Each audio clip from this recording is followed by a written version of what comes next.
အားလုံးပဲမင်္ဂလာပါဒီနေ့ကတော့မင်းရဲ့လက်ရလေးလည်းဖြစ်တဲ့ဒီချီတူအယုံမလေးကိုဘလို့ပြင်ဆင်ပေးလဲဆိုတာကိုပြသပေးတော့မှာပါနော်အရင်ဆုံးဒီချစ်စရာကောင်းတဲ့ခရင်ရောင်ခေါင်းဝင်လေးအကြောင်းကိုပြောပြချင်ပါတယ်ဒီခေါင်းဝင်လေးတစ်ထည်ကိုတင်မင်းကလေ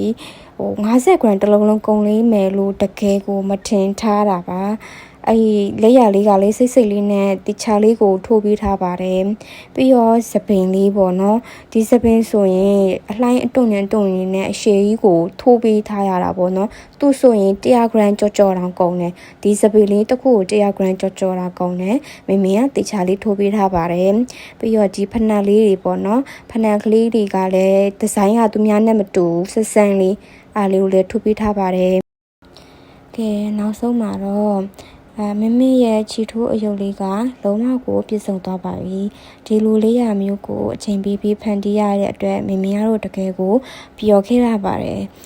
တကယ်လည်းလက်ဝင်တဲ့အယုတ်ကလေးမလို့ကြိုက်နှစ်သက်တဲ့ဆိုရင်ဒီဗီဒီယိုလေးကို like and share လေးလည်းလုပ်ပေးကြပါအောင်ရှင်အားလုံးကိုကျေးဇူးပါ